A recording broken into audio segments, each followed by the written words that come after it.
And we're live. Hello, everyone. My name is Joshua Gilliland. I'm one of the founding attorneys of the Legal Geeks. With me to discuss The Mandalorian, Chapter 16, The Rescue, is Nuri Ely, Thomas Harper, and Gabby Martin.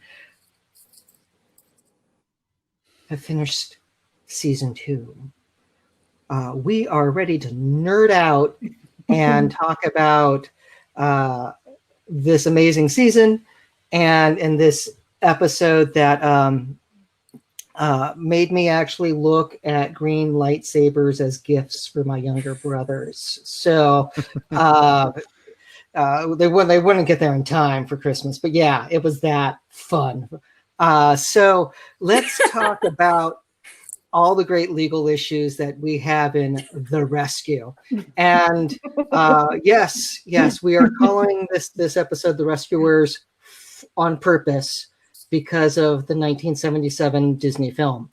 So let's get into all the things that happen in this episode, starting with going after the Imperial shuttle.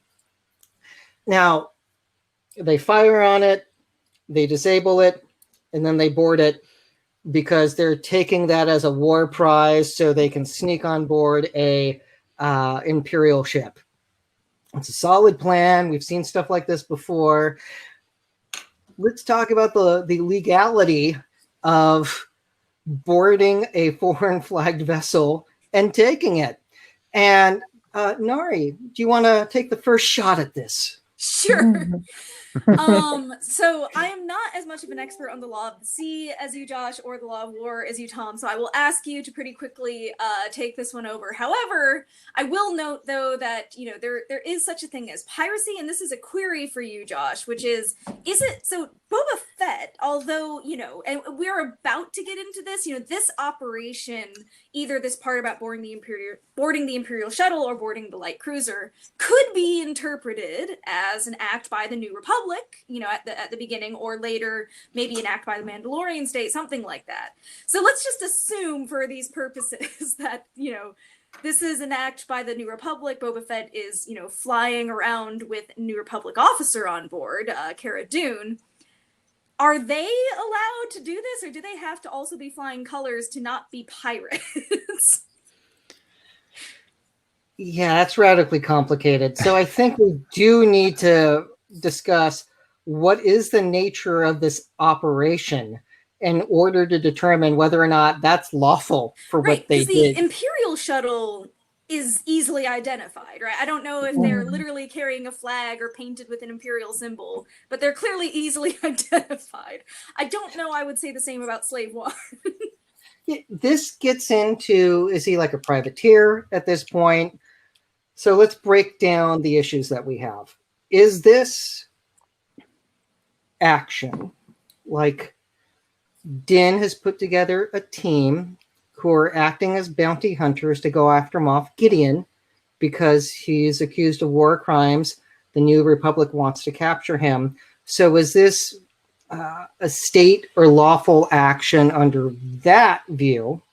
Is this the Mandalorian people under Bo-Katan, a military action as a liberation army to take back their planet?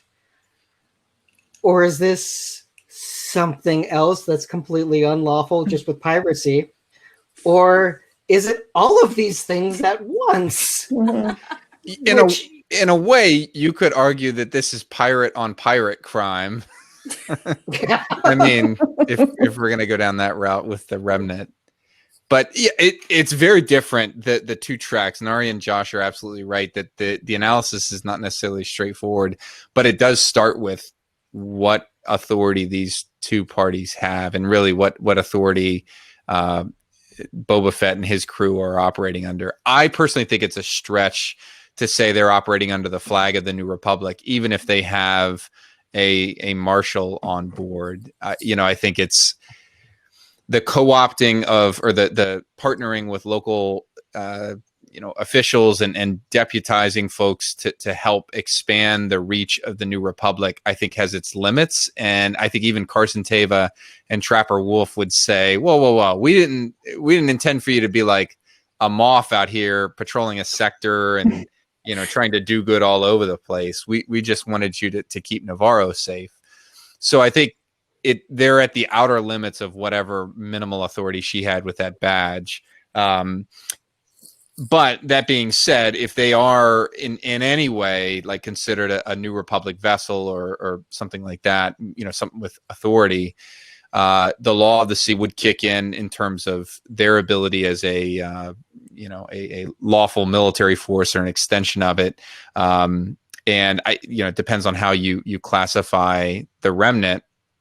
I kind of think they're pirates of their own here, but there is a right to engage. I mean, they are enemy forces here, whether they're pirates or enemy combatants. I think there's an ability to use force against them, so that the slave one opening fire on them, I think, is lawful. But then there's also a really interesting branch called prize law of the law of the sea, and there's an entire body of rules about taking another vessel, and that's a thing. In the real world, it's if we go in and take, say, the Capitol building in Baghdad or something like that, it doesn't become U.S. property. It's not automatically converted to be a U.S. asset or U.S. territory there. It still belongs to the Iraqi government, the Iraqi people. That's not so necessarily on the high seas. In fact, back in the day, in Britain, they actually had prize courts that were established to figure out disputes over this thing. You lose your ship and you go to this court and argue that it shouldn't be the property of the entity that took it, and you fight it out there. That would kind of be amazing to see a Star Wars version of that. But yeah, I personally think they're pirates, which in that case, it's like they're acting unlawfully. The remnant is acting unlawfully. It's nobody's going to court. It's one big mess. Like, what are you going to do as the New Republic there? Just arrest everybody. It's law on the margins at this point. Right. And this is, I hate to say it's ends justify the means, but it's like when they look at the final outcome, it's like, okay, yeah, that's we were way outside the lines with our coloring job here, but we're just going to roll with it. Yeah, because when you think about early American history, John Paul Jones and the Bonhomie Richard, may that ship that's now being scrapped rest in peace. Such a waste. But it's just, there are war prizes. Like that's happened. The German U-boat U-505 was the first time that American sailors went out and captured a foreign warship. And that's now a museum in Chicago, in the Museum of Science and Industry. So it's happened. It's been a while since we've done anything like that because we're not in full-on war where we're capturing other ships. But like this sort of thing's happened. And in the plot point has been done before. We've seen an Imperial shuttle used with an older code to get where it needed to go. So, yeah. And again, you can tell what toys Favreau and Filoni had in their youth, because I had similar toys in my arsenal as well. So it's... I feel like it... Oh, go ahead, Nari. Oh, you first, Tom. I feel like at this point in Star Wars lore, if you're an Imperial and you see a Lambda class shuttle drop out of hyperspace that you weren't expecting, there is like a 99.9% chance that they're coming to raid you or destroy you or attack you in some way. It's just go ahead and open fire. Don't ask for their codes or engage them in any discussion. Just assume the worst. I just wanted to add one more thing that generally supports your thesis there, Tom, that this is a pirate action, not something else, which is that, another analogy that we could have here instead of Law of the Sea would be like a police officer trying to, throw up the lights and pull someone over in traffic and things like that. Mm-hmm. And we actually had an instance of that earlier this season with the two X-Wings trying to pull over the Razor Crest. to check their transponder. And the contrast there, though, is of course Slave One is not, doesn't bear any markings or insignia that it's a law enforcement New Republic vehicle. So there is no reason that this, even pretending that these Imperials are trying to be law-abiding, they had no duty at that point to pull over. So let's talk about the boarding party, because the boarding party is Cara Dune and Mando. And so a couple things happen here. So we have the left seat pilot, who would have been the pilot, basically trying to negotiate, and the co-pilot shoots him. So do I get to talk about this now? Yeah, so let's get into summary execution. But this either goes to it's a New Republic action, but I think probably the stronger argument would be it's a Mandalorian action, because at least Han being there, I think that there's a stronger argument for that. Gabby will want the counterpoint to that when we do it. No, I have a different theory altogether of how this is justified. Go ahead. No, let's hear this before we get to the summary execution. Yeah, no, I think you brought up a really good point, Josh, which is kind of considering this as a bounty mission. And we talked about this in the very, very first episode that we did on The Mandalorian, which was the kind of legal powers that bounty hunters have, right? And there's this clear line in any regulations regarding bounty hunters or bail enforcement agents, or whatever you want to call them, that they are not law enforcement, right? They can't wear insignia, they can't use deadly force. That they can't pretend to be law enforcement. They are not law enforcement. So Cara Dune could easily know, now that she's a marshaled officer and she clearly has access to New Republic files, could know and be in communication with the New Republic saying, hey, we kind of got the drop on Moff Gideon. We know where he is. And this may not be a sanctioned mission, but she may be in communication knowing that the New Republic wants Moff Gideon, right? He's an outlier. He's kind of the one that got away, the war criminal that got away. We know he's a war criminal. We know he was tried and basically skipped bail, right? Because they call him a war criminal in the season finale of season 1. So he skipped bail, and he's wanted by the New Republic. And so this may be kind of the authority of this mission, is that they're acting as bail or bounty hunters to secure Moff Gideon for the New Republic. So they don't have the same authority as law enforcement, and maybe even Cara Dune has kind of negated her kind of law enforcement authority to kind of act more as a bounty hunter than a law enforcement agent. But that's what they're doing, right? They kind of take this clear change that they're not shooting anybody. They don't shoot anybody from the time they board. They shoot the people who shoot at them, but they don't shoot, they don't go like execution style, just like they could have easily boarded that ship and shot both officers and taken Dr. Pershing. And they didn't do that. They did shoot one of them. So they did shoot one of them, but no, doesn't the other guy? Because she gets mad at him. I think I think you've got it spot on. I don't even think you need to. I think Moff Gideon is a good hook there, but we learned from the Imperial pilot that puts the blaster to Pershing's head that Dr. Pershing is one of the most wanted criminals in the New Republic. High value target, right? Yeah. Which makes sense. He's this rogue genetic scientist who's off doing nefarious things. Not to mention that in her jurisdiction on Navarro, they were committing crimes there that Cara Dune witnessed, albeit maybe before she was deputized. But you can make the argument that they're going on board that shuttle. Stage 1 is a lawful chase down of a bounty in the form of Pershing, and stage 2 use that shuttle, get a little misdirection and subterfuge, and go after the bigger target. that the New Republic is also after.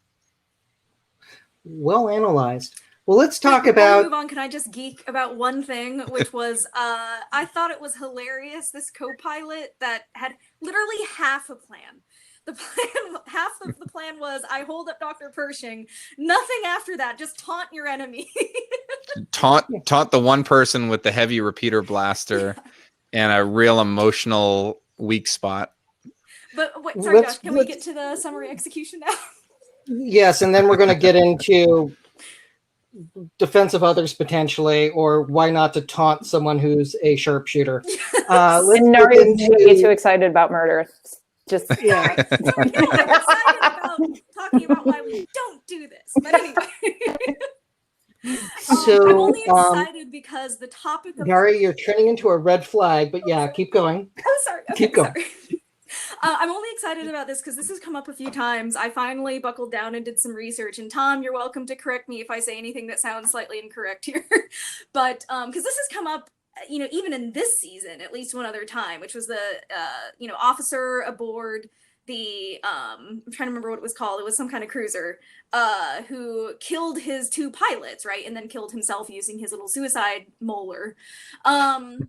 But so, the question is basically, is it legal under any circumstances in the U.S. Military Code of Justice, and we can also talk, at least obliquely about beyond that, to summarily execute a service member, someone under your command, something of that nature?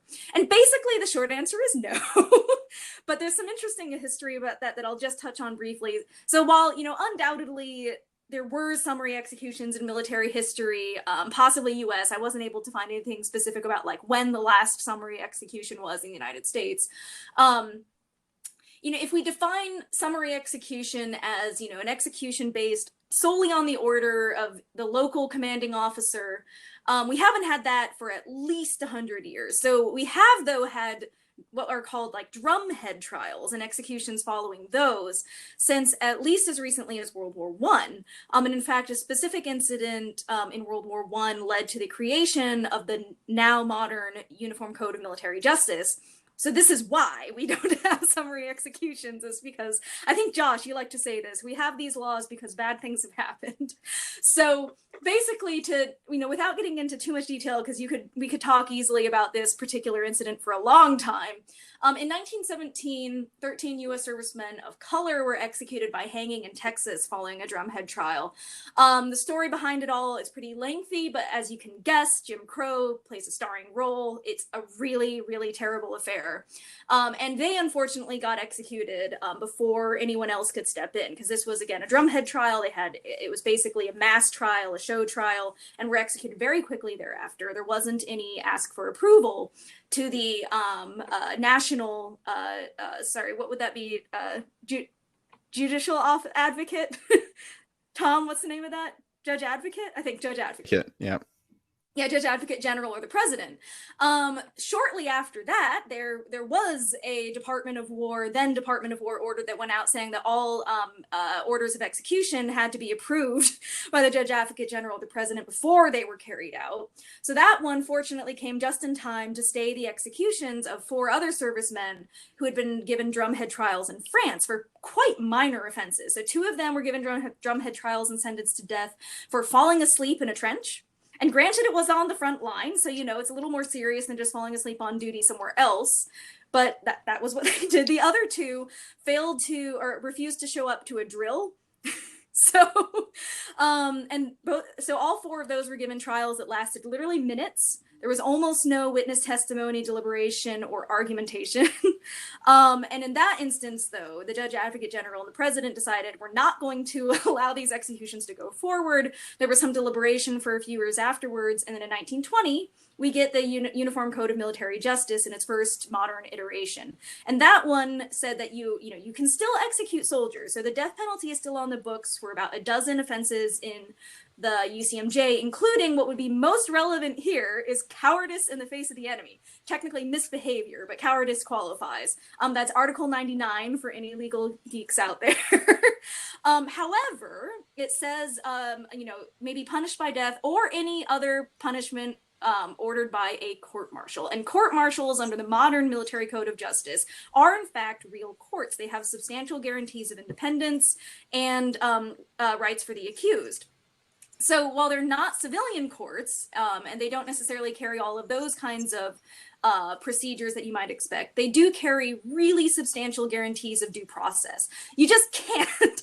And I mean, like, maybe there's an exigent circumstance in which a commanding officer in the heat of, wartime decides that the only thing he can do is to summarily execute someone. But you would have to be willing to face the possibility of court-martial for that. There's just no legal justification for that, unless it's just as a practical matter, they decide not to court-martial you for it. Thomas will know this better since this was his day job. Yes, that's why I was very closely watching Tom's face during this to see if he was raising his eyebrows at anything I was saying. But there is a Civil War comparison that can be shared with it. It's a spin on cowardice in front of the enemy, that if a Union troops like turned and ran back because they didn't want to get killed by Confederates, you could get shot for that. And Lincoln pardoned those guys, because he thought it was perfectly natural for someone to run away from getting shot at. So he really didn't like the idea of executing Union soldiers who turned and ran because they were getting shot at. The only thing that Lincoln wouldn't pardon as a death penalty offense of soldiers was rape. Yeah, so actually, interestingly about that, so the United States has sentenced approximately 150 servicemen to death between, I think it was 1942 to 1961, and hasn't sentenced anyone to death since then, I think, or at least carried out an order of execution since then. Yeah, it's been a while. Of those, go ahead. Of those approximately 150, literally all of them were sentenced to death for rape, murder, or the combination of the two. Only one service member was executed for desertion. So, and just to put this in reference, the way that our military has operated, as well as their own cultural sensibilities, have changed a lot over the last, 150 years since the Civil War, thereabouts, and obviously even much more before that. So, on the one hand, we have a all volunteer army now. Even World War I and World War II, especially, although there were draftees, were generally popularly seen as justified wars. So, we didn't have the same kind of issue with desertion, most likely, in World War II, although it did happen. And also our personal sensibilities as a country about what people should be put to death for has fortunately changed. Fun fact, the Court of Appeals for the Armed Forces in, I think it was 1983, found the death penalty unconstitutional, but a year later it was reinstated by President Reagan. Tom, anything to add? No, the history of drumhead trials is really interesting, and there's still a vestige of them within the UCMJ, and they're called, for those that haven't heard it before, it's called a drumhead trial literally because the commander used to use the top of a drum to write and execute the sentence on, do the paperwork basically. So hasty field court martial under what are supposed to be exigent circumstances. The modern day version of that is Article 15 of the UCMJ, which allows commanders, a much more straightforward way to deal with low level offenses. So you're not going to see, and this is also called non-judicial punishment. And so you're not going to see a rape or a murder handled by Article 15, but lateness, missing duty, a small AWOL of a few days or something like that, minor theft. The commander has the ability to run an Article 15 himself or herself. They have limited authority for punishment. They can take rank, depending on the soldier's rank. They could take pay. They can, give you restrictions, extra duty, that sort of thing, but generally not confinement until you step up to a summary court martial. That doesn't become an option. So I would call that sort of a vestige of drumbeat trials. Interestingly, if anyone out there paid any attention to the last POW in Afghanistan that was recovered, Bo Bergdahl, back in 2016, 2015, he was found or released. I guess they cut a deal. They actually the government considered bringing misbehavior before the enemy charges against him, and considered, referring that as a capital case, for many of the same reasons. I think the military internally, there was a split in how they saw that case, but it ultimately was not a capital case. But that was sort of the first time in a while that sort of particular charge had been thought of in that context. Since he walked off his base in Afghanistan by his own admission, and eventually got captured by the Taliban. So interesting here. I think one day we'll get a Star Wars court martial on screen. One day. I'm going to continue holding that flame and tending to it, but we'll get our wish. Can I just add one thing? I just want to make sure I understand Article 15 correctly, because I did research this once. A soldier who's, potentially going to be punished under Article 15 can request a court-martial, though. Is that true? Yes. That is like the most frequent advice that I have to give as a defense counsel now, and in talking people out of doing that. And frequently you just show them their maximum exposure for jail time if they were to turn it down. Interestingly, under certain circumstances, like if a naval vessel is at sea, I think there is no ability for the sailor under those circumstances to turn it down. It's a real limited set there, but the idea is you can't just grind the system to a halt. Yeah. And thanks for the long detour there, Josh. I was just really excited about that.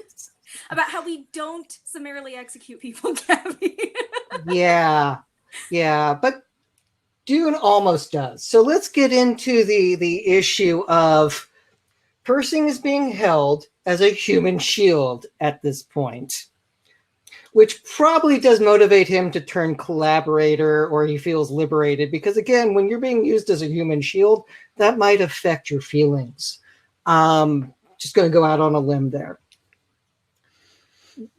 The pilot makes some really horrible statements about he had been on Death Star 1, and Dune does taunt him back with which one, because they, as we saw in Rogue One, they had shuttles leaving, going back and forth, going to do things. It's entire, lots of people were there. So again, you could see Alderaan get blown up, and then you're doing the mail run.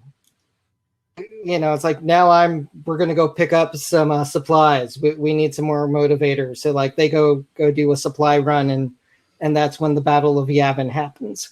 So he misses dying, but he's in what in the legal sense we'll call a dick. And he decides to taunt her, with like, I see the teardrop tattoo.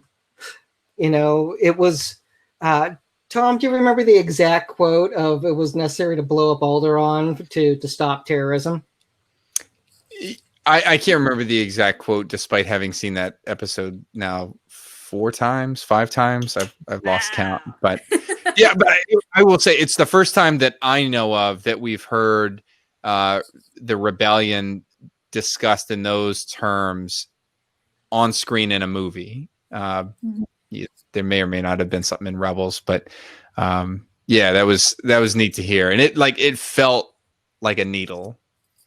It was well written. Oh, it's like your planet. We blew up your planet. Sir, you weren't there when we killed everyone that you knew and loved. You just don't do that at someone who's a sharpshooter. Like, that is a bad life choice to make. Now, was Dune justified legally in shooting him? Because morally, he could, but we don't live in that. We just shoot the bad guy, but she did. So is this a homicide or like a manslaughter type situation where he provoked her enough to shoot him? Or is this a defense of others situation where he had a gun to Pershing's head, she didn't want that high value target killed, so she took the shot after he decided to show just how dangerous he was by talking about it was necessary to blow up Alderaan, which probably put her on notice that he might not feel too bad about just shooting the good doctor. Gabby, I see that look in your eye. Do you want to take this?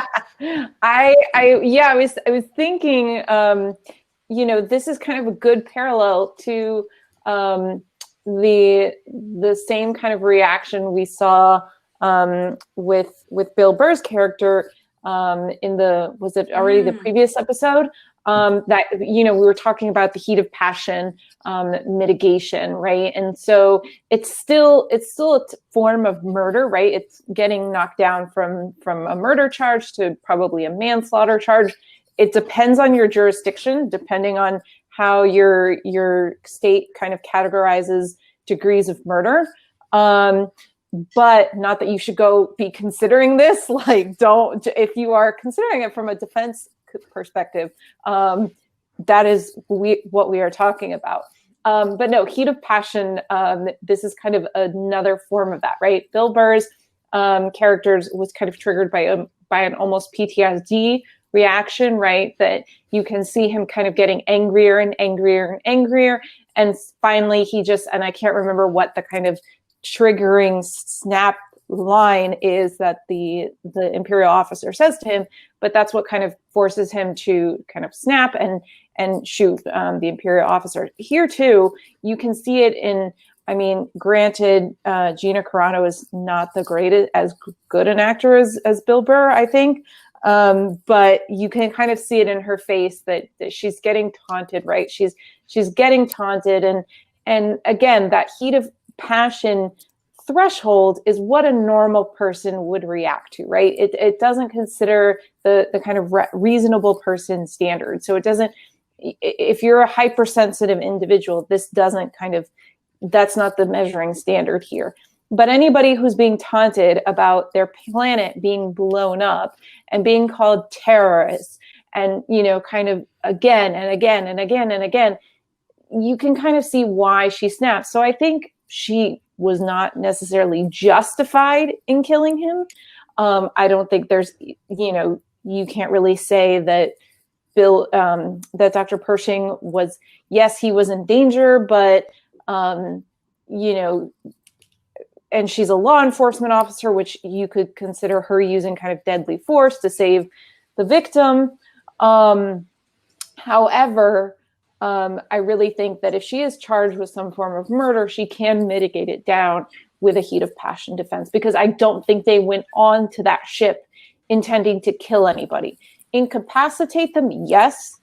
Kill them, not really. I think that was not intended, because remember, the first pilot is shot by the bad pilot, the badder pilot, more evil pilot. I don't know.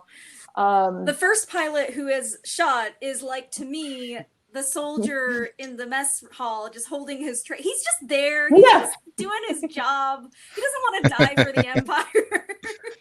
But he can't get out. It's just like, look, I was drafted. I know the war's over, but these guys don't. I'm stuck here. I don't know how to get away from this.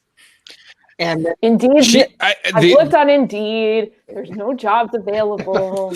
Economy's hard. Come on now. They think I'm a war criminal. I can't date. I can't get a job. This is all bad. Everyone swipes right. This is defamation. I actually think I looked at it from a slightly different angle, and in the sense that she's a sort of deputized agent of the New Republic, and he is, by his association with the Remnant, an enemy combatant. I think she has some amount of combatant immunity. I mean, the reason you don't see soldiers prosecuted for lawful acts on the battlefield is because of that legal concept that, things done in war, if they're done within the rules, they're going to be okay. And that includes killing or injuring other people. And so I almost saw that as, her as a New Republic official. Soldier might be stretching it a little bit, but that's what my argument would be if I'm defending her. Oh, absolutely. If we're interpreting this as, under the law of war, those are uniformed combatants, in which case, you can be tried for a war crime, perhaps. And I did some research on this related to something I'm going to talk about in just a second. But, you can also try prisoners of war for war crimes. You still, under the Geneva Convention, it has to be tried in a court that has some guarantee of independence and neutrality. So you can't, just stick them in front of a military commander and say, do you think they committed a war crime? Sure. But you can Wink once if you are yes. if you're an active combatant, you have otherwise, done acts that are lawful under the law of war, you cannot be tried for those actions. I did want to point out, one thing here. Are there any problems with taking the Dr. Pershing captive, and then I think bringing him along with them on Slave One into this combat zone? So I want to pitch this to Tom, because being our JAG officer, is Pershing a POW? Is he just under arrest by Cara Dune and in her law enforcement capacity? Or is he now a collaborator because he starts volunteering? No, you want to go here and turn this off. So he seems to get really cooperative very fast. And I mean, there's a third theory too, but I'll let Thomas go first. Yeah, I don't think he's a POW. I don't think that at all. I think that's a very specialized term, even though in common usage it gets used a lot. It's really a very technical term in the sense of like all the qualifiers that have to be in place for you to even get it. And the key one is that there has to be an international armed conflict, and I don't know that we have that here. Whether especially if we're considering this like a law enforcement type action. So I don't think he gets those protections. And so then he's potentially a detainee, and you're operating in a real gray area. And depending on, I guess Mon Mothma's in charge of the New Republic at this point in time. So she's probably, treating, Imperial or tangentially connected Imperials with some amount of kid gloves. So I think he could expect some decent treatment. But I agree with you, Josh. He almost quickly becomes like an opportunistic collaborator. Like he's just in very quickly on this because he sees a chance. This might be your answer, but I don't think this is opportunistic at all. Do you agree? No, what I was going to say, and again, this is kind of coming from the civilian perspective, and maybe let's at best consider that Cara Dune's acting in her law enforcement capacity, right? And she has deputized everybody on board, and they're all have kind of law enforcement or quasi law enforcement authority to do kind of the subsequent actions that. I would think Dr. Pershing is acting, and maybe that was the entire purpose of securing Dr. Pershing, was not necessarily for, to bring him into the New Republic. I think it was to secure him as a confidential or as an informant, right? They're basically going, if he hadn't come willingly, they probably would have said, listen, we can turn you over to the New Republic, or you can help us get Gideon and kind of go on your merry way. Because, right, he's the smaller fish to get the bigger fish. And the way he acts once they get him on Slave One is very much, like an informant. Like, here's how you get into the ship. This is where you go. This is where you don't go. This is where they're holding the dark troopers. So he's acting in very much that capacity. And I think they knew that they could flip him without kind of much arm twisting, because Din knows from the time that he tried to get Grogu back, that, Pershing really cares about the child, right? That was Pershing's initial reaction, was like, I'm not hurting him. I'm not hurting him. So Pershing is much more on the softer side than somebody like Moff Gideon. So I think that was their intention all along, was to use him as kind of a tool or an informant to get more information about the base. That's why they used Bill Burr's character, was to get more information, to get access codes, right? They're using these kinds of pawns to get what they need. Yeah, I like the way I really like that a lot. Also, his like from a tactical perspective, Gideon probably expects very few shuttles to be approaching. Pershing's shuttle would be probably on the short list of expected arrivals at their super secret location. So, what better Trojan horse to capture than the shuttle that's carrying him? Yeah. Although that I think Gideon sort of figures it out immediately. Yeah, and it's key that Pershing doesn't. They leave him on the ship, right? They take his and they take the information that they need from him, and then he gets left on the ship, right? He's served his purpose. We don't know necessarily what happens to him afterwards, right? Because the episode just ends, and we don't, know what happens to him, which is one of my issues. But yeah, so he's not like, he doesn't become a conspirator or some kind of other player in their game. He's just kind of, like I said, this kind of pawn to assist them in their goal of getting Gideon. I just wanted to add one more thing, which is I think that poor Dr. Pershing is being cast in too unfavorable a light here. I think that he probably does consider himself more liberated than captured, in the sense that there's been a pattern of practice with him since, as you mentioned, Gabby, season 1, where, he seems to be acting under very unhappy circumstances. He seems to behave a little more like I'm blanking on the name, but the main character's father. Galen. Yes. Mm-hmm. Yeah, Galen. Where he is not okay with Moff Gideon, doesn't like him, is not okay with the methods, is trying to be an ethical doctor, right? And so, for example, that was most recently in the transmission he sent to Moff Gideon, saying we need to stop these experiments because the volunteers have horrible reactions to this procedure and then die. And Gideon, of course, wants to continue. So it seems to me that he's probably under some kind of duress, because he seems pretty unhappy with his circumstances and extraordinarily willing to help out as soon as he's taken captive. As far as I can tell, there was no arm twisting involved. He just volunteers some information, which makes the heroes a little suspicious. Yeah, it's just like, I just shot a dude. You got a little scorched on the side of your head, and you're completely cool with it because you're out of the hostile work environment where you can get shot for interrupting Gideon. So he seems to be very okay with being out of the bad job and looking forward to new employments anywhere else. It's a tough job economy out there, man. Yeah. So let's get into boarding the cruiser, which again, is this vigilantism? Is it a police action? Is it military action? Or is it all of them at the same time? Tom, what do you think? I think it's the same sort of analysis on a much bigger scale because it's a much bigger ship. Side note to geek out, I love that the tactic here, not just that we saw TIE fighters launch from a first person view, but that they're not going into a landing bay, sort of like, Han on the Death Star or something like that. They're going straight up the gut down the launch tube of this light cruiser.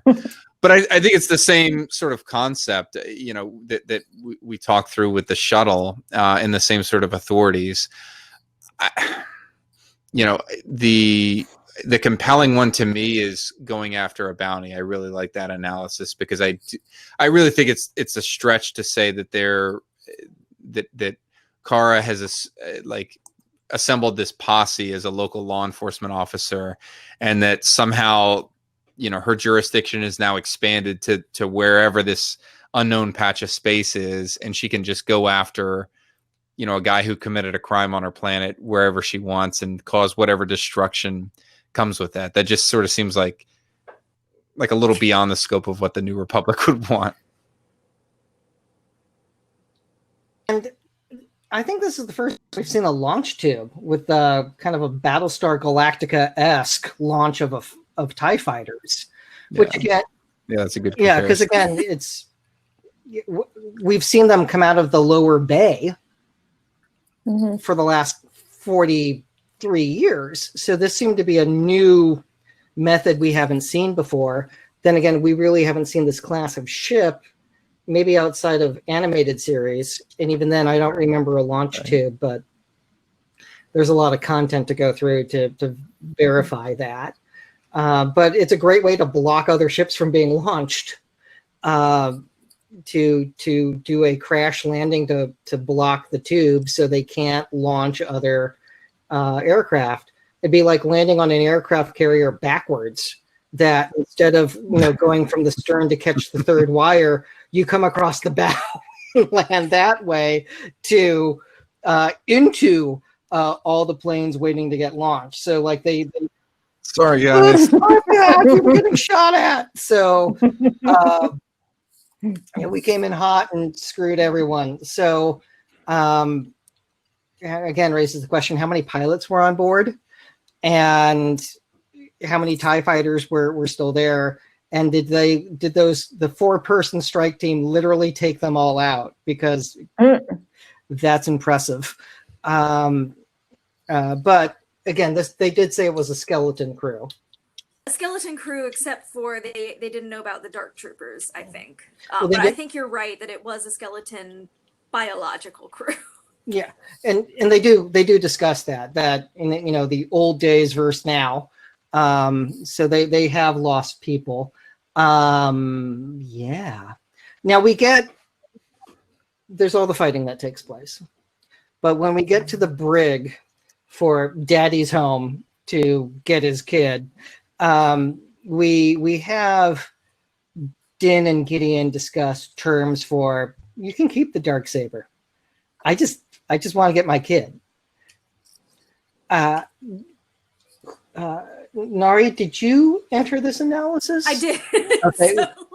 Why don't you take it away? Yeah. Yet another classic example of you cannot make a contract under duress. So, not to repeat ourselves too much, I'll just say a couple things briefly. Duress is defined by Black's Law Dictionary, 6th edition, as any unlawful threat or coercion used to induce another to act or not act in a manner they otherwise would not or would. So, duress negates consent for all legal purposes. So this includes, obviously, contract formation. It also includes things like, consenting to medical procedures, consenting to sexual intercourse, anything in which you might want to have a legal concept of consent. Duress will negate it. You cannot have consent if there's duress. So even if, though, let's just pretend that this was a valid contract, just because I had some fun thinking this through.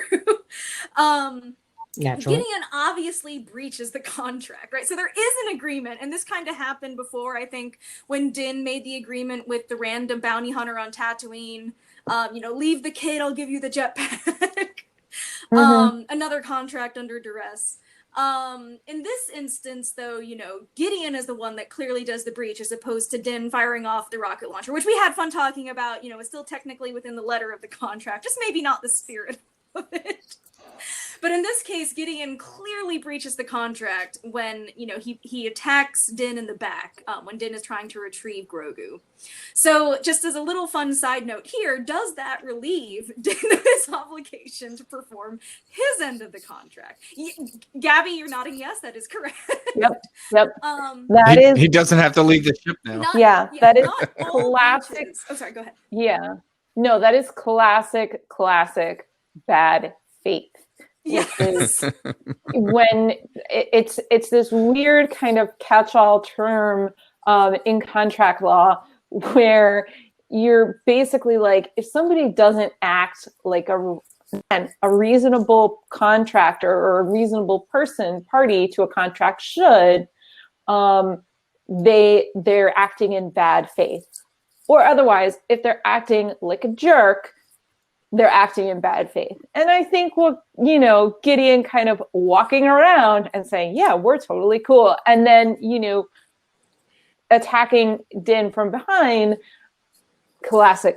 I mean, to the point that they should teach this in contract law this year. That would make contract law so much more interesting. Just get rid of your case book and replace it with a DVD of season 2. Mm-hmm. The other thing that comes to mind, I know we're going to talk about this in a different context, is, can you even have a valid contract over the return of your kidnapped adopted child? It's like, not only is there duress involved, but the consideration that that Gideon is proposing to offer, on top of like, I won't kill you as part of the consideration, I guess you could call it, but I'll return this captive that I have no right to hold, who you have a special bond with, like effectively your child. I'll give you your kid back if you do the thing that I want you to do in this negotiation. Yeah, this doesn't pass the "what would Grandma say" test. Grandma would say that. Both of my grandmothers would come to that conclusion and be quite forceful with how to solve that problem.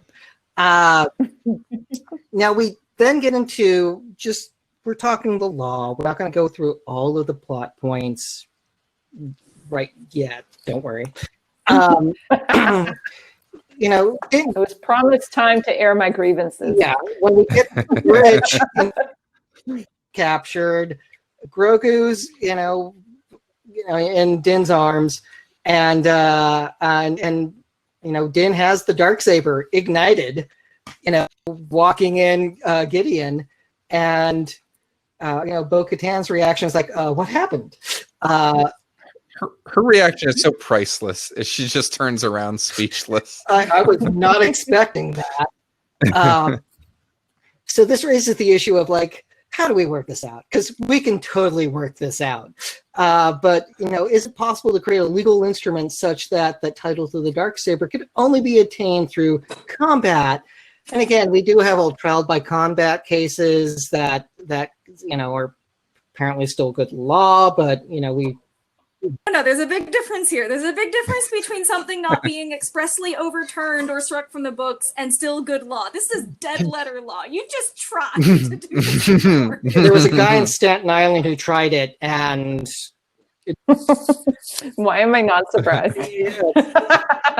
Who was then later arrested because he wanted to play mobster, but that's another story. And sorry, this reminds me that I had been wanting to mention earlier when we were talking about the provocation to murder and things like that. Another good example of dead letter law that has not been expressly overturned, fighting words as a justification for taking violence into your own hands. Yeah, so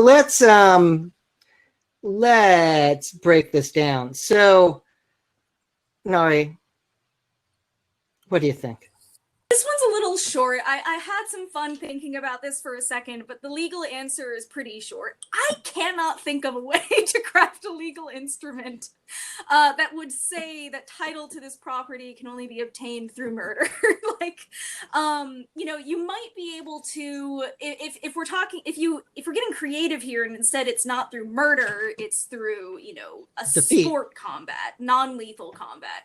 You actually might be able to do that one. And that would be, for example, like putting a condition on a gift in a will, right? You can only obtain this if you defeat, the current possessor in non-lethal test of strength, things like that.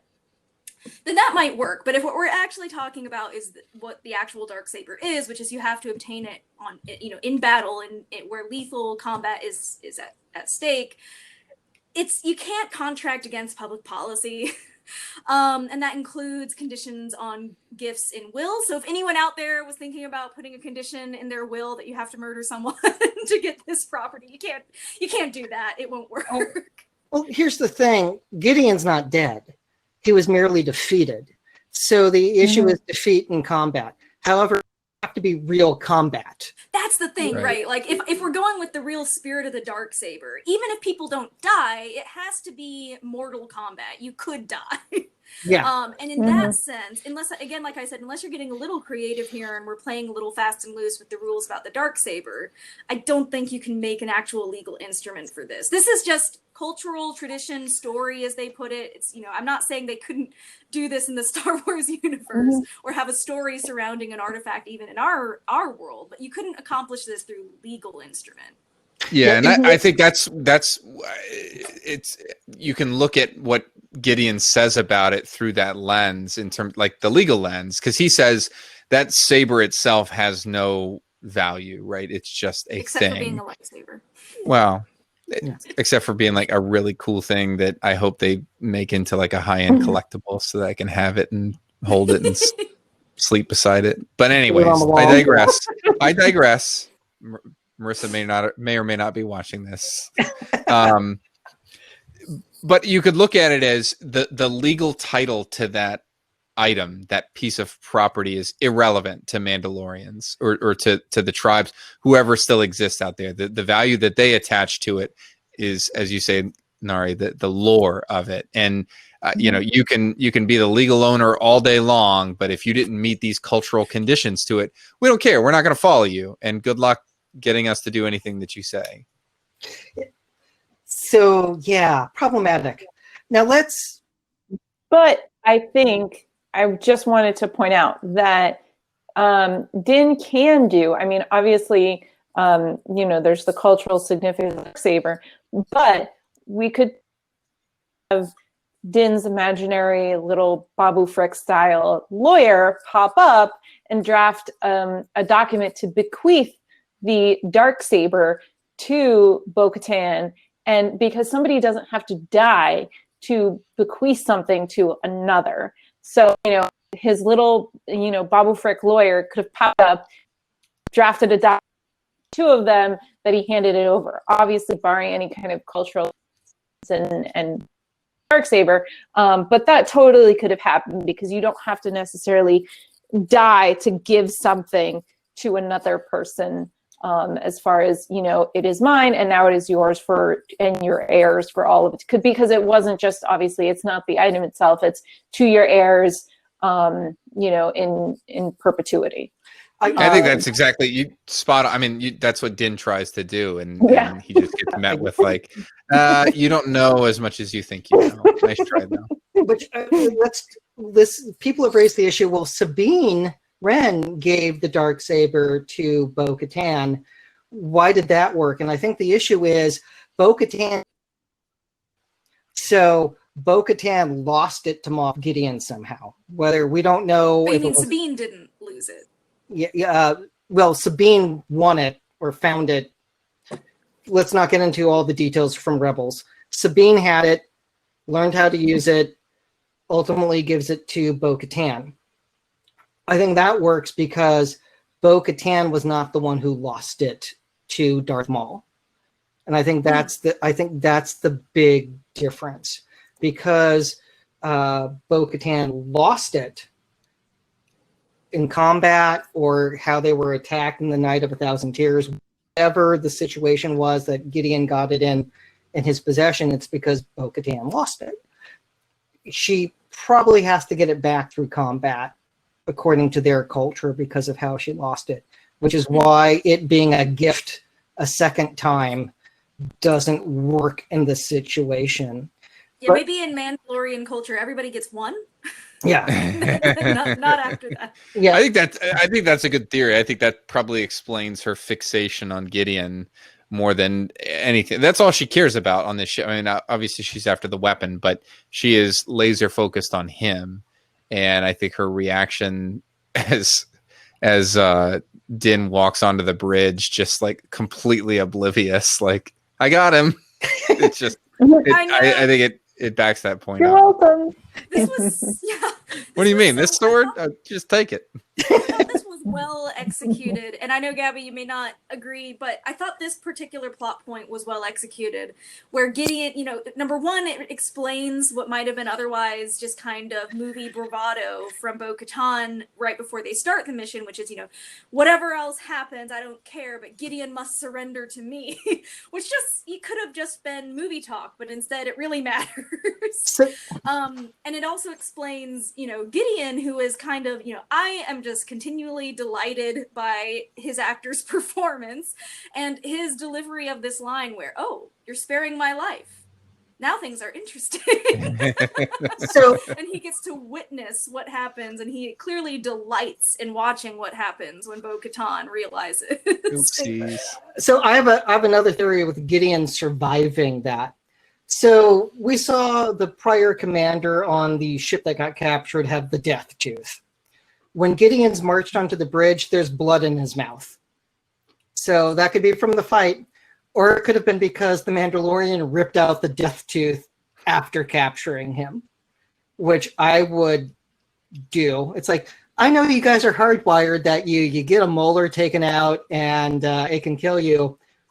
I'm going to pull that out because I can see which tooth with my special helmet cam is the shock tooth, and I'm just going to yank your tooth out, which would explain the blood in his mouth.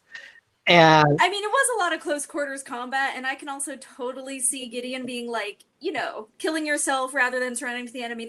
That's for all the lower officers. True. I mean, obviously not for me. and maybe Din would never practice dentistry without a proper license. So there's that. But putting him in a bind.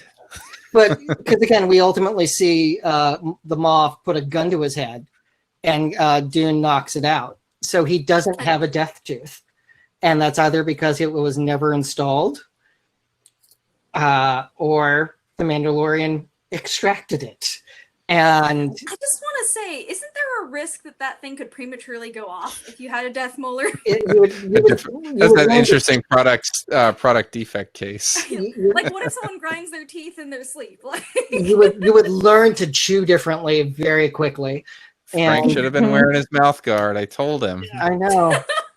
You know, so, sorry, you know, he got electrocuted and killed his spouse as well. So, oopsie daisy. Now, this is, we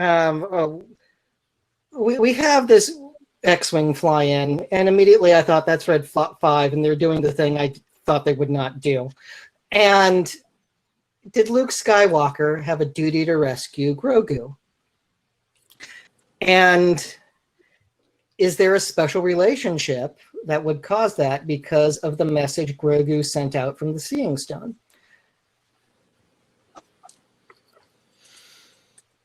I don't think he did. Oh, go ahead. No, why don't you think he did?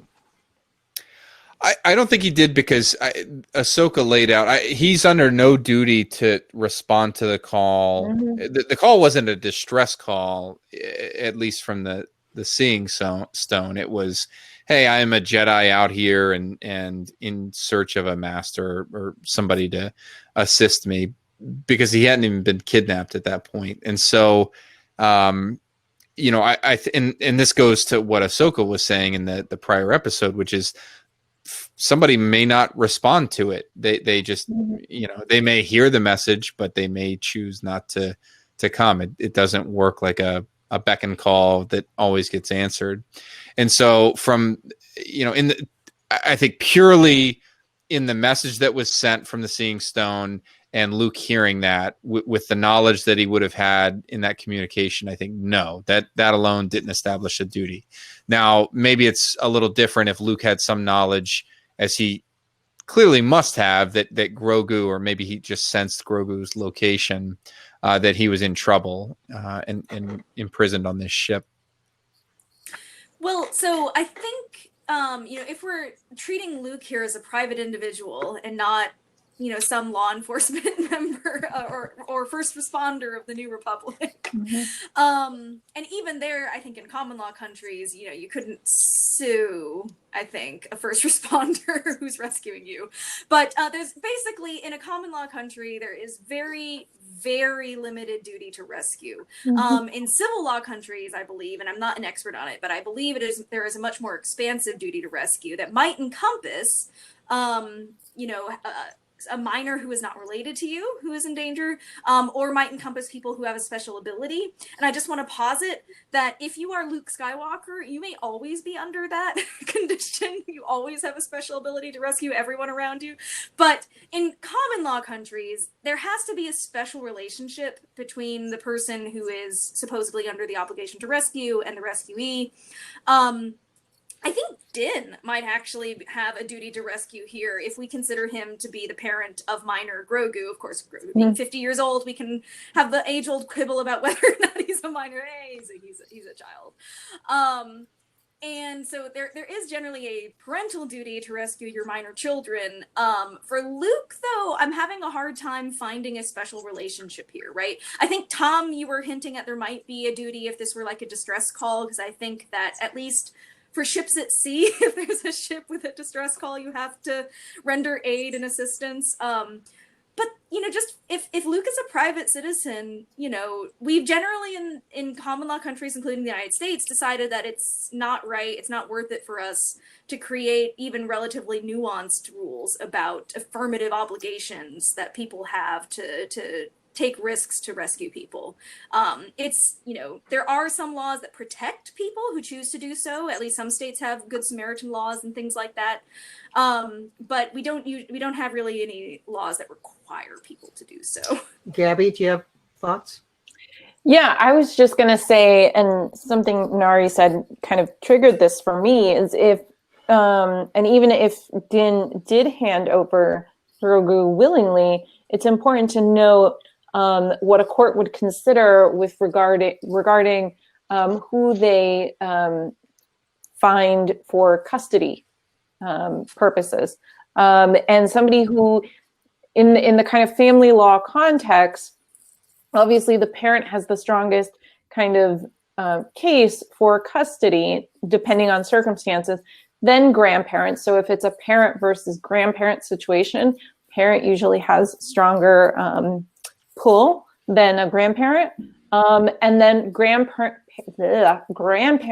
versus third party, even if it's a family friend, or like, Luke's case would be a special teacher, the parent and the grandparent would have a stronger case, right? Because the court wants to keep the child with the closest kind of family relation. They're very, very hesitant to give custody to a third party unless,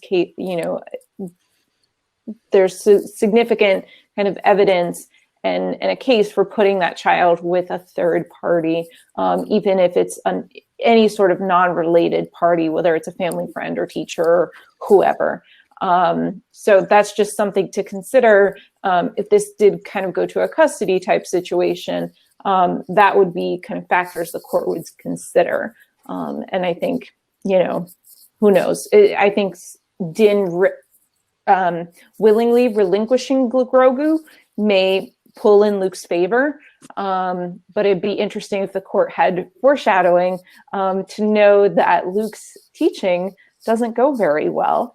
And that Grogu may end up being a casualty of Luke's destroyed temple. Don't you say that. We don't know that. Don't you say those words. We don't know if he gets a growth spurt and is long gone by the time that Kylo Ren goes. Well, there's a pretty significant span of years, right? Between looking at how de-aged Luke is in this scene versus what he looks like. At least 25, maybe 30. Yeah, Grogu's got some time to go back to Mando, which is what I hope, or other things along the way. So I just wanted to flag really quick, just for people who are listening. I realize I don't think any of us explained what we mean by duty to rescue. So it means that, we're not talking about like a law that says that you must do X or face criminal punishment. What we're talking about is in tort law, if a person who has suffered an injury could sue someone for failing to rescue them, to compensate them for their injury. And you can do that in very limited circumstances in the United States, long story short. Are you a Force user who's been abandoned by a Jedi Master? Yeah. Call us now. You may be entitled to compensation. So my theory is no, but that's why Luke's the hero. So Luke has the ability that we saw in Empire Strikes Back to know when his friends were in danger. And that's why he decides to go to Cloud City to save his friends, because sitting back and letting them die just bothered him. So, but we didn't know that death would be, for certain. Not even Yoda could see that. Luke gets the call. Luke was trained by Yoda, same species. So his reaction is like, yeah, I'm going to cowboy up and go get this little guy. And he didn't have a duty to do that, but he did it anyway, making him a hero, which is what we want to see from Luke Skywalker.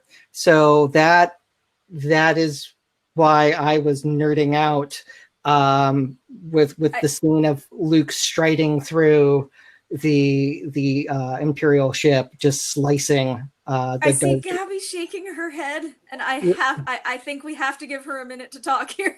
Yeah. So, yeah, Gabby, your reaction. Was not not a fan. I just I should preface by saying I tried really hard. I tried really hard in the same way I tried really hard to like the season premiere. That if you've watched all of our episodes this season, you know I also was not a fan of. And to me, okay, one good thing, one pro to kick back to my creative writing class where we had to write pros and cons about everything. One pro, I think it's great how they kind of finally capped off Mando's arc with regards to his being comfortable removing his helmet. I think that was well done. That's where I ended it. Because there was just so much of things happening for kind of plot's sake.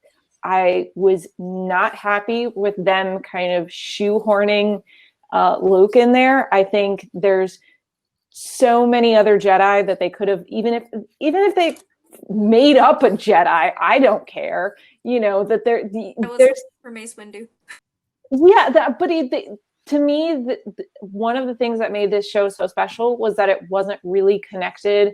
It kind of had tie-ins to Rebels and the extended universe, but it really didn't, apart from its premise of being 7 years after Return of the Jedi and kind of touching on like galaxy-wide things that happen, like the Death Star and, the Imperial Remnant and the New Republic and stuff like that. It really didn't kind of circle back to the main trilogy, and shoehorning Luke Skywalker in there and being like, the Skywalkers have to be involved with every gosh darn thing that happens in the galaxy. Like they're the ones that always have to come in and save the day, was kind of nauseating for me. And I felt like it was rushed. I think given the post-credit scene, which I hope all of our listeners stayed till after the credits to watch the post-credit scene. So if you did not see the post-credit scene, please hop off now because there are spoilers. But given that the post-credit scene kind of set up a new journey for the next chapters of The Mandalorian, and it seems like a lot of what was set up in season 1 and season 2 especially are just kind of going to go to the side, at least the main plot points, and they're going to focus more on Boba Fett. The handoff to me wasn't smooth. We've seen this kind of storytelling theory in other shows, notably like The Crown, where they have kind of segmented seasons where, 2 seasons tell one story, another story. Doctor Who also does this with kind of regeneration, and there's a handoff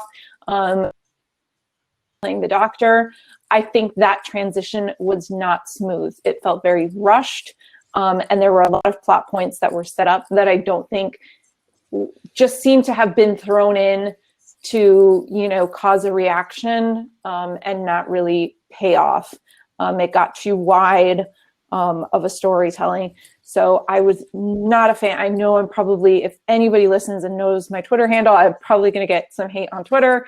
And I posted on Twitter the other day, so I know people are wondering once the spoiler lift comes off why I didn't like the episode. But I didn't like it. I was not a fan. I think Filoni and Favreau kind of let us down. But I will give season 3 a shot. So I will give them time to redeem themselves.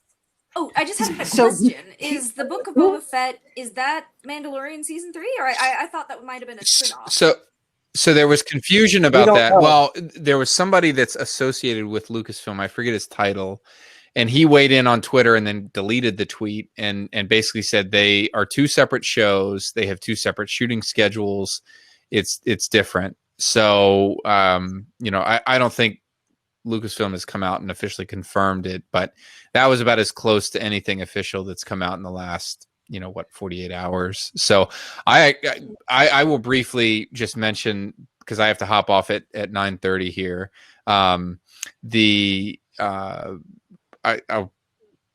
I don't completely disagree with you, Gabby. I think you make some really good points, especially in terms of the creative handcuffs that the Skywalker family has placed on the creators. It fit for me. I enjoyed it, but I absolutely saw where you're coming from, and that thought crept into my mind as I was watching this. The last issue that we had that I just wanted to offer a little bit of thought on, about Din removing his helmet in front of Grogu. First of all, as a dad, I was tearing up at 3:45 in the morning or whatever it was, and was like, "Oh dear, I'm gonna go wake my kids up now." But did you go and wake your kids and put your hand by their face and be like, "Oh"? My daughter at that hour, would wake up and be fully charged and ready to go. She goes from it's like powering up a Mac. She just is on and then doesn't stop until it's nap or bedtime. But anyways, your kids have seen your face, right? Yeah, I do show her my. The thing that popped into my mind was this is a huge moment in the show and a huge moment for Din and his evolution. But I thought about it in the sense of this has been such a big cultural item for him, a religious belief, that I thought about it in the sense of could his fellow Death Watch folks or fellow sort of ultra orthodox Mandalorians give him sort of the equivalent of a Catholic Church canonical trial. There are the church itself, and I don't know whether other religions have this sort of thing, but there is a whole body of church law called canon law, and priests can be put on trial inside the church for delicts, which are just violations of core tenets of the church's belief structure, or for abuses of their office. And I could see this being sort of a fundamental breach of what he considers to be an identity point for being a Mandalorian. If this sort of thing exists, could he be put before a tribunal? And they work a little like a canon trial works a little like a civil criminal trial or a civil trial. They're except the big difference is that you have 3 to 5 judges. The judges do the questioning of the witnesses. There are attorneys on both sides. There's a prosecutor, for lack of a better term, and a defense attorney for the accused cleric. And, they do play a role. There's certain due process rights. But I think it would be fascinating. I think it's going to come to a head. That's going to get addressed in season 3 in some form or fashion. We have not seen the last of the Armorer and Paz Vizsla and his other compatriots there. So there's going to be a reckoning there. But that's just what came to mind there, was that they could come after him. If the Mandalorians have 10 commandments and one of them are don't take your helmet off, he's going to get prosecuted for that within the Mandalorian culture. I do want to mention just one thing, which is because I also did my research about Mandalorian history and culture to make sure I brushed up on it. And so Din's tribe is technically the children of the Watch, as opposed to the Death Watch itself, which now that I'm catching up on Clone Wars, I understand the initial antipathy that I didn't have towards them. But so it's possible that, they're a little less terrible and rigid just because they're technically something slightly different. Obviously, they're, successors in some fashion. But they seem to be a little different, and in fact they call themselves something slightly different. But before you have to go, Tom, Josh, do we want to say thank you for our Christmas gift? Oh yeah. So want to highlight Aaron from Ryloth Relics, because he sent us all high quality swag. I got the Thrawn Christmas ornament. We got the Clan of 2 signet. Which I just want to highlight has Mandalorian script, I believe that is on the back. Yes. Yeah. Mandoa. It's bitchin'. Yeah. And in addition to that, there's the Santa Rex with Captain Rex, beard rebel style with the Santa hat on, and it's awesome.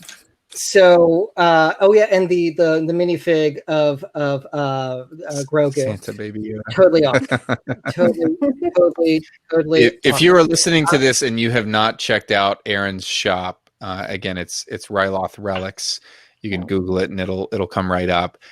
do it. It is some of the most unique and well-designed Star Wars stuff out there. I would say if you're looking for a Star Wars item like a patch or a coin, something unique that like other fans have to like think for a second, and when the light clicks on, they're like, that is awesome. That's what this stuff is. And it's, designed with love by somebody who's a huge fan that knows a lot and channels that love and energy into the products. And I'm a customer of his, and I'd like to think a friend on, some levels for life. And, he constantly churns out new stuff. So check it out. Yep. So, Aaron, Yes, thank you, you. Aaron. It's All right. absolutely beautiful craftsmanship. Yep. I'm out. Thank you guys. See ya. We'll see you soon. So, a couple things that I want to address. First, with Din taking the helmet off, he had conflicting mandates. So, mandate 1, don't take your helmet off. Don't show your faith. Mandate 2, you're this kid's father, and you have to return him back to his people. In order to do that, the kid wanted to see his foster dad's face to know that it was okay to go. So he can, you had 2 conflicting canons right there. And in order to satisfy one, you had to break the other. And he chose to break the one so the kid could go back with his people, which is the Jedi, which he had been at the Jedi Temple. Now, I do think there's a factor here to consider that is important on that note. He's been around Mandalorians who take their helmets off. So he's realized, maybe I found out I was in a cult. I didn't know that. I wasn't hanging out, like knowing that there are different churches and different belief structures here. So that was kind of a surprise to him. So maybe that mellowed him out. Also, just with the super cute kid, it's hard to say no to that. And Grogu clearly needed that sense of closure in order to go with Luke. Now, I have a brother, Gabe, who's 3 years younger. I have my half brother Jordan, who's 13 years younger. And we've discussed this episode via text. And this episode is now going to get an explicit warning because this was the text Gabe sent to me after watching this episode, which was Luke motherfucking Skywalker. And then that started the discussion.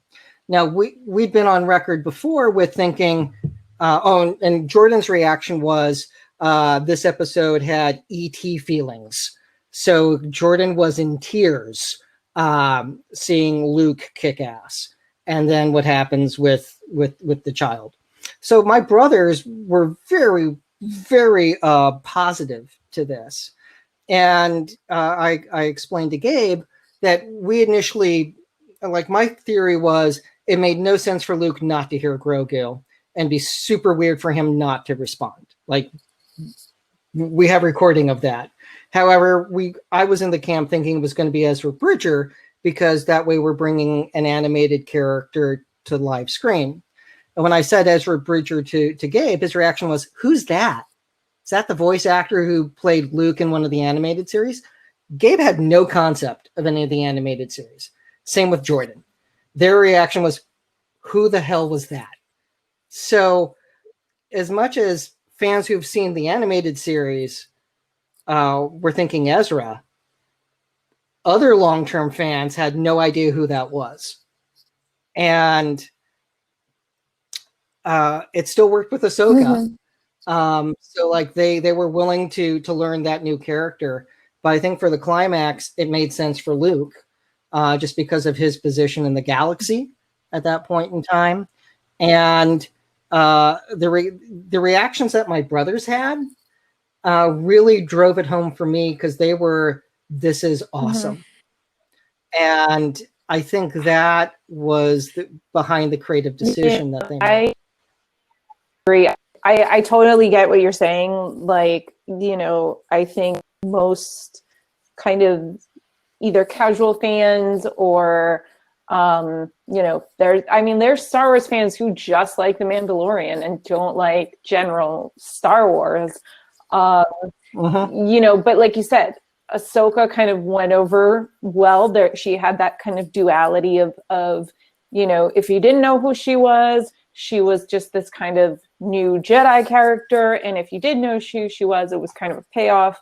That's to me why I think if they didn't do Ezra, or I think I disagree with you, Nari. I think Mace Windu would have been totally weird, and like it would have struck like all those kind of Palpatine vibes from Rise of Skywalker.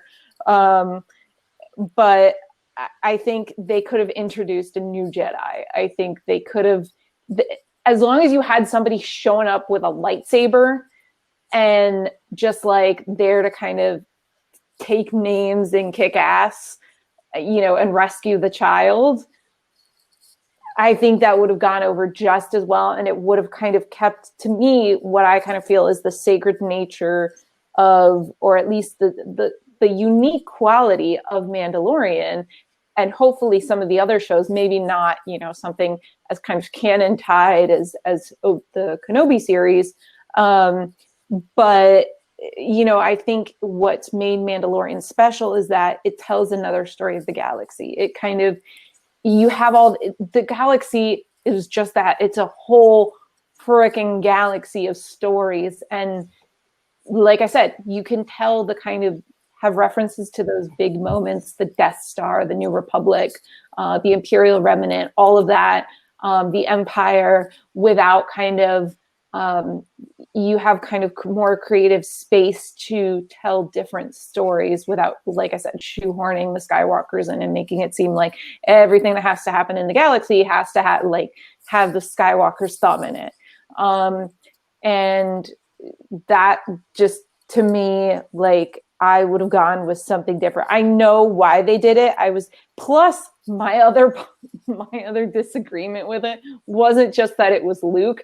It was this weird, creepy, de-aged Luke. And it was so creepy. His mouth really didn't move. They could have easily, I think it would have been an easier pill for me to swallow if they had actually cast an actor like, say, like a Sebastian Stan, who looks very much like a young Mark Hamill, and kind of made it kind of looks a little different. It's not this weird de-aging technology that I don't know why they're not using the Marvel de-aging technology when clearly they're right next door to them. They're all under the same, mouse house kind of thing. I don't know why they didn't just walk next door and get the Marvel de-aging technology or barf. But it was just kind of creepy to look at. It reminded me of Tarkin and Rogue One, that it felt really uncomfortable and just creepy to look. Well, if I can just say, I think I come out somewhere in between you two, where, there were, I didn't find the Luke reveal, very satisfying. I wasn't strictly unhappy at seeing Luke Skywalker, but I didn't think it was the most interesting thing that they could have done. And I agree with you, Gabby, that one of the things that I love about Mandalorian is that it is kind of its own thing. So it's intersecting with other stories. It's making reference to galactic events. It's clearly in the same universe. But so far, like, Ahsoka and Bo-Katan have come in for a couple episodes, but it's not that they're interweaving all of the other stories into this one. It's kind of its own journey. So I agree that it wasn't necessarily the direction I would have gone. I liked a lot of other things about the episode, though, so that I was generally pretty satisfied. I'm also kind of hopeful, honestly, like, no offense to Mark Hamill, who I genuinely love and appreciate, but that, there won't be a whole lot of episodes featuring de-aged Luke in the future. This can kind of be a background thing, that Grogu is off doing this thing, other things are happening, and eventually he's reintroduced. I just want to also defend myself briefly on Mace Windu, which I know there are really legitimate criticisms of. I just thought it would be pretty fun, number one, because I love Samuel L. Jackson. And he would have been the appropriate age, right? You wouldn't have had to de-age him. He should have been older at this point. And his long absence from the events of episodes 4 through 6 wouldn't be crazy if he had somehow barely survived this fall from a tall tower using his force powers, doesn't have a sword arm anymore, might be so morally disheartened that he just wants to kind of hide and be a hermit. There's some precedent for that kind of character in some of the extended universe narratives. So I could have totally seen that. It would have been, I think, a reasonable balance to strike between, the fan service of bringing a well-known character into it as opposed to, like you mentioned, Ezra Bridger, but not the Skywalker coming in to save the day, as is usually the case in the movies. So this raises the concept in the law from the restatement of contracts known as fancy, taste, or preference. And like those, there's no right or wrong answer to that because it falls to fancy, taste, or preference. We are the true fans, and no other fans are the true fans. Yeah, it's just, so you're going to get a spectrum of reactions, and that's okay. Like, it's okay for some people to be ecstatic. It's okay for some people to go like, I wanted to see something else. That's normal. Yeah. And we call that real life because that's how people are. Yes. Like, not everyone's going to love everything.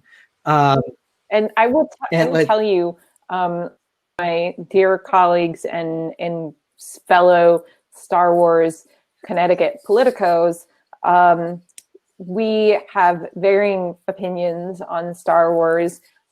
He dislikes the prequels. I love the prequels. He dislikes the sequels.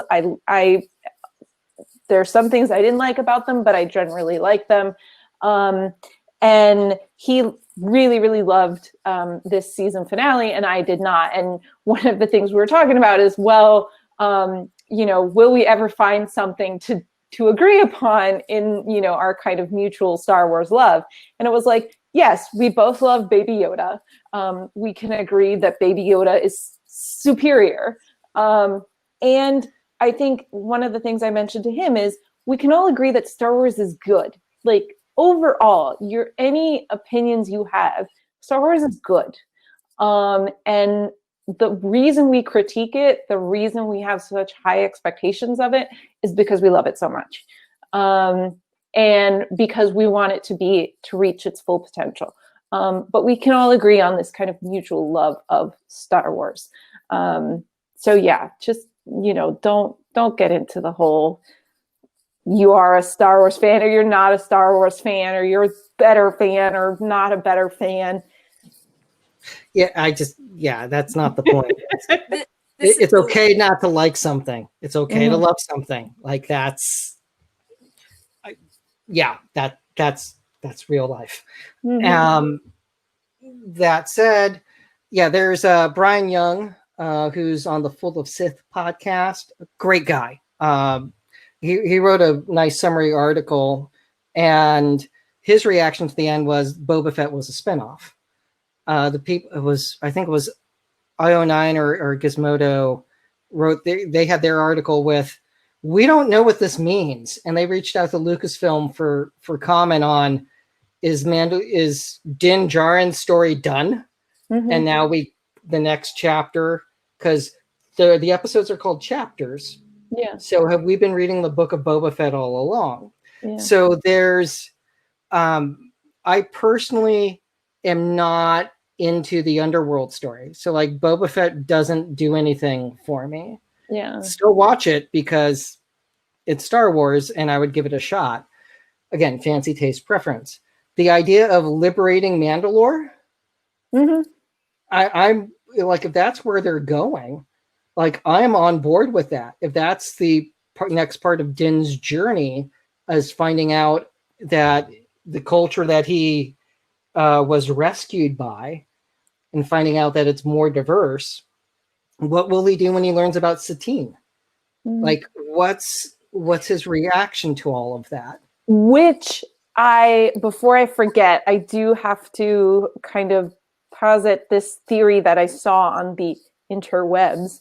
that sounded really good, that claims that we've seen Sabine Wren this entire time, and that she is actually undercover as the bridge officer that we see several times. I think she has a total of 3 cameos, 3 appearances. She's played by, I know the actress's first name is Katie. She's an MMA fighter. She's also in several different shows like Black Lightning. But that character, because she has, people are speculating because she has such a large role, right? Most of the Imperial officers we see besides Moff Gideon get like X'd really quickly. And she has a much larger role than anybody else. And she's not named, right? Because Moff Gideon, he's a larger Imperial character, but he's named. And the actress said something about that she may be a double agent. So just something to speculate there, friends. And it's just, we have a creative writing team. Like these Favreau and Filoni clearly love Star Wars. Mm-hmm. They know it well. You know, the meme that's going around of 2 little kids playing with their Star Wars toys saying, you know, that say it's Favreau and Filoni writing an episode. Like that's, yeah. Yeah, that makes sense. So, you know, waiting until next December is going to be a while. I can't do it, guys. I just can't do it. Okay. We're going to start doing Star Wars Saturdays. We're going to pick issues to talk about. It's all going to be okay. I mean, Josh, okay. We have some pretty solid, if you are in the crossover branch between Star Wars and Marvel fandom, we have some good Marvel and DC stuff coming out in the next couple months. You know, Wonder Woman 84 is dropping on Christmas Day. Days, right? Yeah, it's just a few days. WandaVision is coming. Falcon and the Winter Soldier is dropping in March, I believe. So it's the first half of 2021, end of 2020 is a good time to be a Marvel fan, and then we'll get all our solid Star Wars content back online. So, and I think these stories. Thank you, Gabby. Thank you, Josh. Both Marvel and Star Wars work better in the short story form with episodes.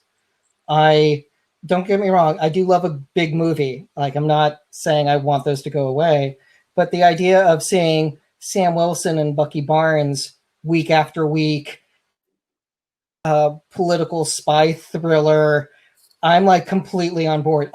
With my Christmas bonus, I bought a Captain America shield prop replica for Falcon and Winter Soldier that will arrive early January because we're going to need it for podcast and blog post. Like it's required. So again, I mean, I could watch hours of them saying, "You move, no, you move, no, you move, no, you move." They have great chemistry. This is going to be so much fun. And Winter Soldier is my favorite Marvel movie because it works for me. I mean, the comic Winter Soldier storyline was exceptional, and so the film I think was the best out of, or it's my favorite. There's more than 20 to go through, but it's my favorite. It's fancy taste preference. So WandaVision looks crazy, weird, fun. And if they do, John Byrne did a limited series with Wanda and Vision married back in the 80s. They might be pulling elements from that. They also might be playing with elements of Wanda kind of going a little crazy. Because she technically should not have had children with the Vision. Turns out that her twins, she actually created them with her mutant hex power. So are they doing that? And with her reality bending powers, is that how the Vision's there? Is that the town or the city block that they've made? And flipping through channels, is that all her in kind of a pseudo House of M Yep. Uh, That's what people are saying, that they are following the House of M comic book series, and that the way Kevin Feige has structured it, I can't remember the complete order of them based in the MCU timeline, but that it's going to be kind of a 3-part,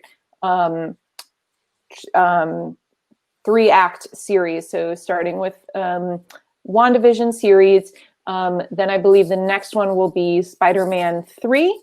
And then you'll have Doctor Strange in the Multiverse of Madness. Oh, I have those backwards. Okay, so it's WandaVision, Doctor Strange, Multiverse of Madness, then Spider-Man. Because which makes sense because we already know that Scarlet Witch is going to be in Multiverse of Madness. And then you have all these kinds of alternate reality Spider-Man and Spider-Man characters being cast in Spider-Man 3. And there's talk that it may be called Spider-Man Home Worlds, or Home World, to a reference to the multiverse. So, that'll be quite interesting to see that kind of, and Doctor Strange is said to be cast also in Spider-Man 3 already. So it'll be interesting to see how that kind of plays out. That's that larger narrative arc. And Sam Raimi is directing both Doctor Strange and Spider-Man. So instantly we have established that Sam Raimi knows the Spider-Man character very well. And we wouldn't be here today without the success of the first 2 Spider-Man movies. And then the third one we don't talk about. Yeah, they screwed him by saying, because he set it up for the Lizard, and then they wanted him to cram in Sandman and Venom, and that was studio interference there. So with Dark Peter times. going, Dark times. but we're in a golden age with the amount of content that we have coming out, and between us and the good guys at Beltway Banthas, there's no shortage of content on the Star Wars side for us to talk about, and the Marvel side is going to be glorious. So this is a wonderful time, and God bless Disney Plus. So first off, thank you to everyone who's been here enjoying us geek out about the law and about these characters and stories that we love. We'll have more. Actually, Jessica Meterson and I were talking about some things that we can do for 2021 in addition to the end of 2020. And we've also been talking about being on Get Vocal regularly. So that's going to be happening. And other good things. So everyone, thank you. Thank you for being here. And above all else, stay healthy, stay safe. This has been so horrible with, a year with over 300,000 people dying. Like my dad died of a stroke. This has been such an emotionally exhausting year for everybody. And, when I think of what we do and the community that we have, it's nice for people to get together. We did a meet and confer Zoom call on Friday night that had judges and other lawyers who are all geeks talk about the stuff that they love. Like this, for our community, it makes people happy, and that's a good thing. So with that, there's a lot to look forward to in the future, and everyone stay happy, stay safe, and happy holidays. And for those who are Christmas nerds, have a very Merry Christmas. And we will see you all in the very near future. Happy Life Day. Yes, yes. I remember the unpleasantness. Anyway, everyone, be well.